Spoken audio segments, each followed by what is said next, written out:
ఎవరి కొరకు ఎందుకొరకు సాగించు పోరాటము ఇల్లు విడిచి పల్లె విడిచి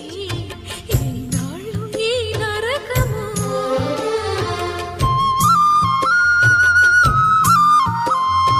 గుండెలో బాధలను దాచుకోవాలి